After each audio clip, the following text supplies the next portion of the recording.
Hi everybody, Joshua here with the Heavy Piano YouTube channel.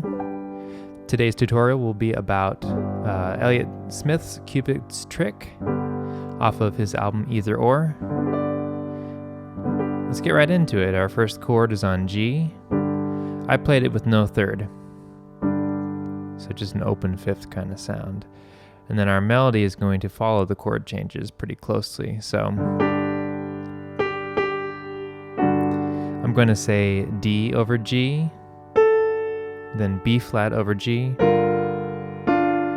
to C over G, back to G, and then our melody becomes a third. Let's do that much again.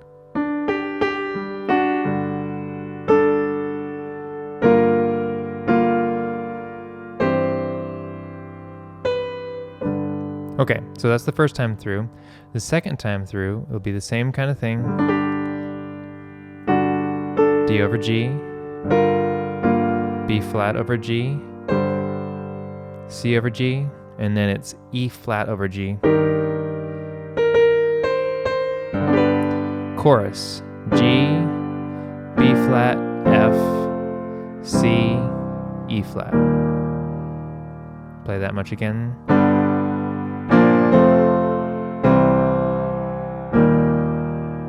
With the melody.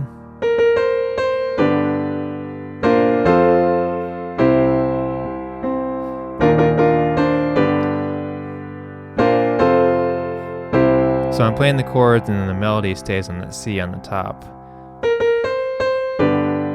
First note is B.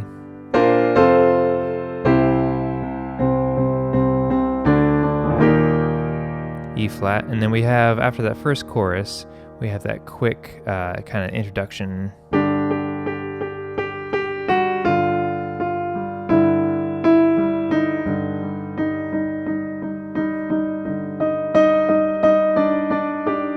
Comes back into a verse again. So I call that the quick introduction. Just a little interlude, walking down again to the open fifth G sound. We have another verse on that verse chord progression.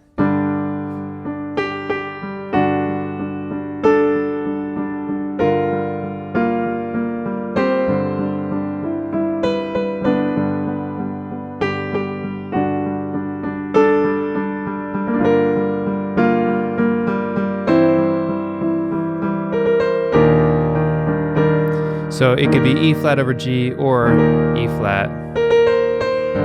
Back to chorus again.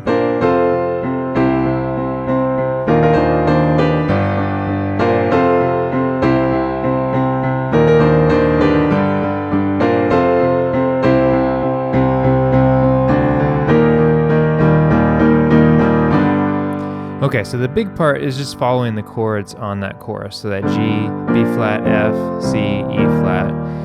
What I was doing, let's see here.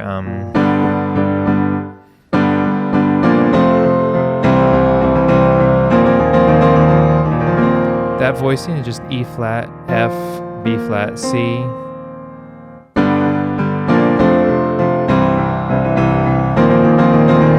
Yeah, adding some rhythm. Ba-da-bum-bum-ba-bum. Make it as big and as loud as you want, as full, or whatever you're feeling.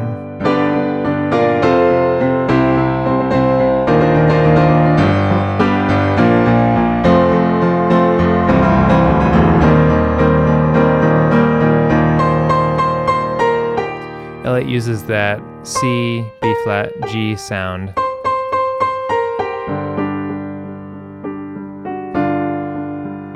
We're back to that descending chromatic line on the G.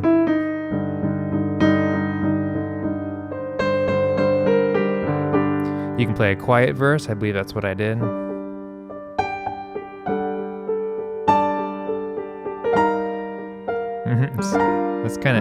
That's interesting, but it's not what I meant to play.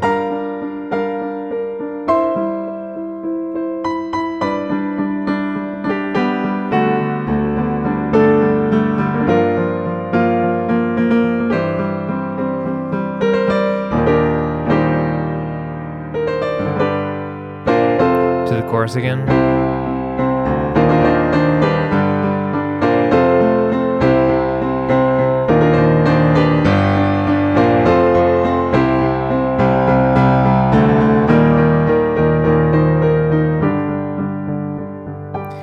recording, it just kind of hangs out on that G with the no third, and then it fades away or it ends. One of the techniques I'm doing, I should mention, on the chorus.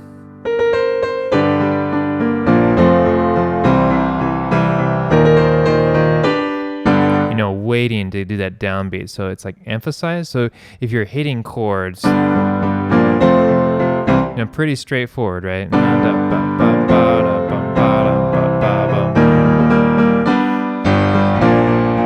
You can like dig it, so it's like you digging in on the syncopation of it to like help drive it forward.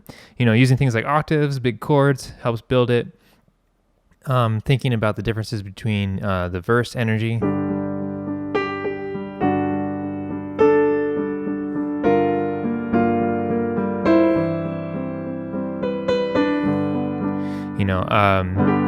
Also going on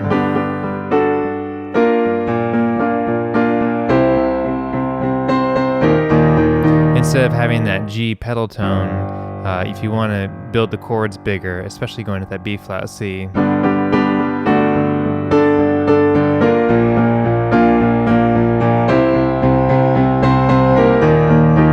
kind of is walking up B flat C, E flat, it's kind of like landing on the E flat instead of having the third, which is the G pedal tone for the E flat before going into like the last chorus, say. You could do something like that to differentiate it from the other times when you played the verse. Yeah, so that's how I play it, or how I think about playing it.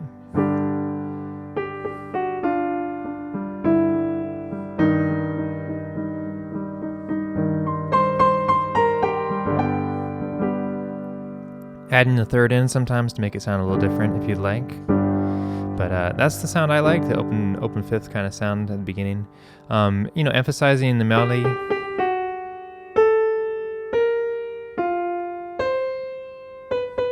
Think about where the energy and the slope of that phrase goes. Da da da dum, ba da da, ba da da. Kind of think about singing it in your head. I'm always singing the lyrics when I'm trying to play these. But yeah, if you play that D over G like that, it's basically just a G major 7, right? And I do think I did that one time in my version. So think about if you want that sound or that sound, which is prettier, I think. So think about, you could use that to change the verse the second time you play it or something. You could change the chords around a little bit.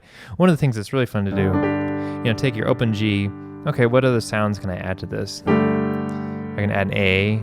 I can make it a third. Now it's like kind of a normal major chord. Open sound. Add a C. There's, suspended. Okay, so now I'm going to my D over G.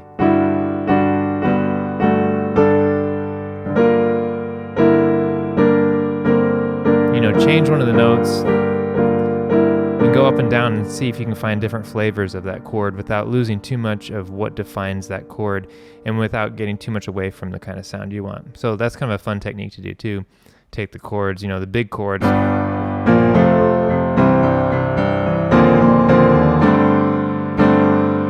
Is that the sound I want there? I'm hanging out, I'm adding the 6th to the F chord. And then it becomes a 9th when I go to the C, then it becomes a major 7th when I go to the E flat. So, hang some notes from previous chords to the next chord and see if you like that sound or not. And then always experiment with it. You can make it as big or as small as you want. You can feel the song so many different ways. But it's a real cool piece, and I had a lot of fun learning it and sharing it with you. If you have any questions or comments, please leave them below.